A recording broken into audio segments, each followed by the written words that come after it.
சக்தியே ஆதி பராசக்தியே, ஓம் சக்தியே மறுவூரரசியே, ஓம் சக்தியே ஓம் விநாயகா, ஓம் சக்தியே ஓம் காமாட்சியே, ஓம் சக்தியே ஓம் பங்காரு காமாட்சியே.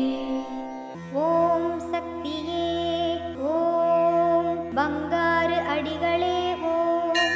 ஓம் சக்தியே ஓம் பங்காரு அடிகளே ஓம்.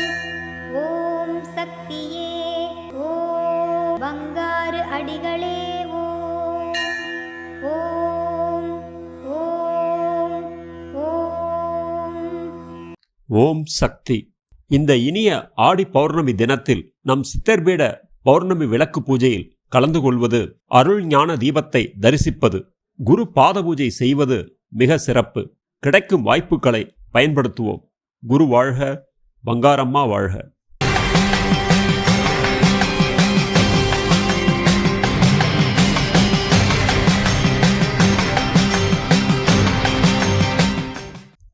அன்னையின் அருள்வாக்கு.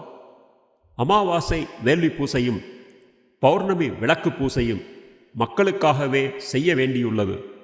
அமைதிக்கும் நிம்மதிக்கும் வழி இங்கு உண்டு.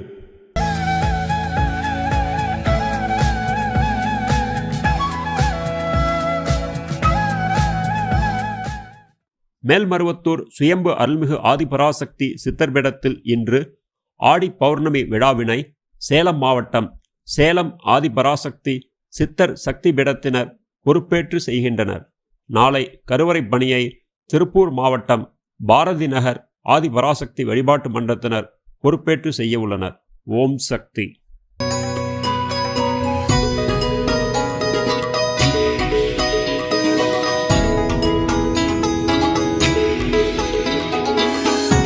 ஓம் சக்தி. சக்தி குருவடி சரணம், திருவடி சரணம்.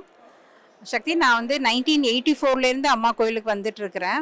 அம்மா 84 வரும்போது அம்மா ஒவ்வொரு நிமிஷமும் என் கூட இருக்கிறத நாங்கள் இப்போ வரைக்கும் உணர்ந்துட்டு இருக்கிறோம். என்னோட மேரேஜ்லேருந்து இப்போ என் பொண்ணோட மேரேஜ் வரைக்குமே அம்மா ஒவ்வொரு விஷயத்துலையும் எங்களுக்கு கைட் பண்ணியிருக்காங்க. எந்த இன்சிடென்ட் இப்போ சொல்கிறதுன்னு எனக்கு தெரியல, ஆனாலும் ஒரு 2-3 இன்சிடென்ட்டை மட்டும் இப்போ உங்க கூட ஷேர் பண்ணிக்கிறேன். மேரேஜ் முடிஞ்சு என் பொண்ணு பிறந்தப்ப அவளுக்கு நான் அப்போ அம்மாட்ட பேர் வைக்கணுங்கிற மாதிரிலாம் எனக்கு தெரியல. நாங்கள் அப்போ தூத்துக்குடி தெர்மல் நகர் சக்தி பீடத்தில் தொண்டராக இருந்திருக்கோம். அப்போ அம்மாட்ட நானே 1008 மந்திரத்தில் வர பேரை வச்சு ஓம் பிரதிபானந்தியே போற்றிவோம் அப்படிங்கிற மந்திரத்தை பார்த்துட்டு அந்த பேரை வைக்கலாம் அப்படின்னு நான் நினச்சிட்டு இருந்தேன். அம்மாட்ட அருள்வாக்கு கிடைச்சப்ப அம்மா இந்த பேர் வைக்கட்டுமாமா அப்படின்னு சொல்லி கேட்டேன். பிரதிபான் வைக்கட்டுமாமா அப்படின்னு கேட்டேன்.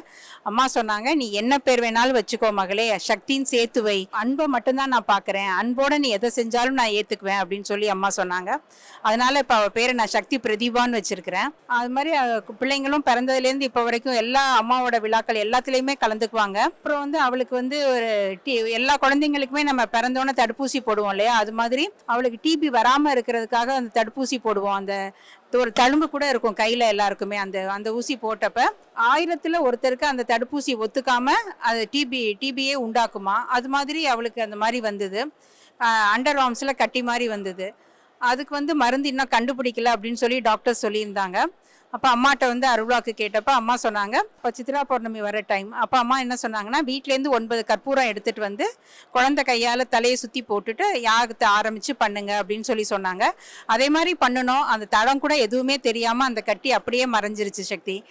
அதுக்கப்புறம் என் பையன் பிறந்தப்ப அவனுக்கு 2 வயசு இருக்கும்போது அவனுக்கு ஐபால் மூமெண்ட் இல்லாமல் இருந்தது. அப்பையும் அம்மாட்ட தான் கேட்டோம். அம்மா என்ன சொன்னாங்கன்னா, எல்லாருக்கும் சொல்கிற மாதிரி வேப்பலை, துளசி, வெண்ணெய், மஞ்சள் இது எல்லாத்தையும் குழச்சி போடு அப்படின்னாங்க. அதே மாதிரி குழச்சி போட்டோம். அவனுக்கும் அது சரியாயிடுச்சு. அது மாதிரி ஒவ்வொரு விஷயத்துலையும் அம்மா கைட் பண்ணிகிட்டே தான் இருந்திருக்கிறாங்க. அதை நான் முன்னாடி சொன்ன மாதிரி இப்போ என் பொண்ணு மேரேஜ் வரைக்கும் அம்மா எங்களுக்கு எல்லா விஷயத்துலையும் கைட் பண்ணியிருக்காங்க. இப்பையும் அம்மா கூடவே இருக்கிறத எங்களால் உணர முடியுது சக்தி. ஓம் சக்தி.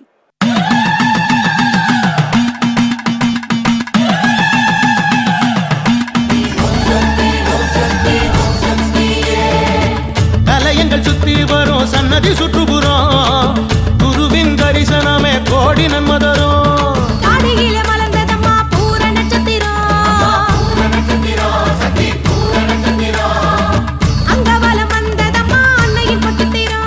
ஓம் சக்தி குருவடி சரணம் திருவடி சரணம். மேல்மருவத்தூர் சுயம்பு அருள்மிகு ஆதிபராசக்தி சித்தர் பீடத்தில் அவதார தெய்வம் ஆன்மீக குரு பூரம் பரிபூரணம் ஞான மார்க்கத்தில் வாழ்ந்து காட்டிய அருள்மிகு பங்கார அடிகளார் அம்மா அவர்களின் அருளாசியுடன் 55வது ஆடிப்பூர பெருவிழா, பாசம் வளர்க்கும் விழா, இயற்கை பூரிக்கும் விழா, பூரம் பூத்தவள் பூரிப்பு அடையும் விழா வருகின்ற ஆகஸ்ட் 13, 14 மற்றும் 15ஆம் தேதிகளில் மிக சிறப்பாக கொண்டாடப்பட உள்ளது. கஞ்சிக்கு அலையாமல் இருக்க அன்னை ஆதிபராசக்திக்கு கஞ்சி படைப்பு. உள்ளே உயிர் வளர்த்து உதிரத்தால் பால் கொடுத்த சுயம்பு அன்னைக்கு மனம் குளிர்ந்திட நம் கரங்களால் பாலபிடேகம் செய்யும் அரிய வாய்ப்பு. வருகின்ற ஆகஸ்ட் 13 வியாழக்கிழமை குருவாரத்தில் கலச விளக்கு வேள்வி பூஜை. ஆகஸ்ட் 14 வெள்ளிக்கிழமை கஞ்சி வார்ப்பு. ஆகஸ்ட் 14 மற்றும் 15 சனிக்கிழமை இரு தினங்கள் சுயம்பு அன்னைக்கு பாலபிடேகம். அன்னை மனம் குளிர்ந்து நம் நியாயமான வேண்டுதல்கள் அனைத்தையும் நிறைவேற்றும் நாள். தஞ்சம் என வந்தவர்களுக்கு அஞ்சாதே என அபயமளிக்கும் அன்னைக்கு கஞ்சி ஏந்தி வாருங்கள். கவலைகள் தீர்த்திட பாவங்கள் போக்கிட சுயம்பு அன்னைக்கு பாலபிடேகம் செய்ய வாருங்கள். ஆடிப்பூர விழாவில் கஞ்சி ஊற்றுவதும் பாலபிடேகம் செய்வதும் இயற்கையை செழிக்கச் செய்யும். கோடை தணிந்து மாதம் மும்மாரி மழை பொழிந்து பூமியை குளிர வைக்கும். உலகை காக்க சக்தியாக வந்த அன்னை ஆதிபராசக்தியை வணங்கி மனிதநேய மகான் நம் குரு அருள்மிகு பங்கார அம்மாவின் பூரண நல்லாசிகளை வேண்டி இயற்கை அன்னைக்கு நன்றி செலுத்தும் இந்த ஆடிப்பூர பெருவிழாவினை பூரம் பரிபூரணமாய் கொண்டாடி மகிழ்ந்திட மேல்மருவத்தூர் சுயம்பு அருள்மிகு ஆதிபராசக்தி சித்தர் பீடத்திற்கு அனைவரும் வருக. அன்னையின் அருள் பெறுக. ஓம் சக்தி. பாலாற்றில் நனையுதம்மா சுயம்பு ஒரு புறம், கோடான கோடி உயிர் அருளை பெற்றிடும். அகிலமே வந்து நிற்கும் கோயில் முன்புறம் அன்னையே நமக்கு அளித்த அதிக பாக்கியம். ஓம் சக்தி. அம்மாவின் ஆன்மீக ஒளிபரப்பும் மேல்மருவத்தூர் சித்தர்பீடம் யூடியூப் சேனலை சப்ஸ்கிரைப் செய்து மேல்மருவத்தூர் சுயம்பு அருள்மிகு ஆதிபராசக்தி சித்தர்பீடத்துடன் இணைந்திருங்கள். பெல் ஐகானை கிளிக் செய்து புதிய காணொளிகள் பற்றிய அறிவிப்புகளை உடனுக்குடன் பெறுங்கள்.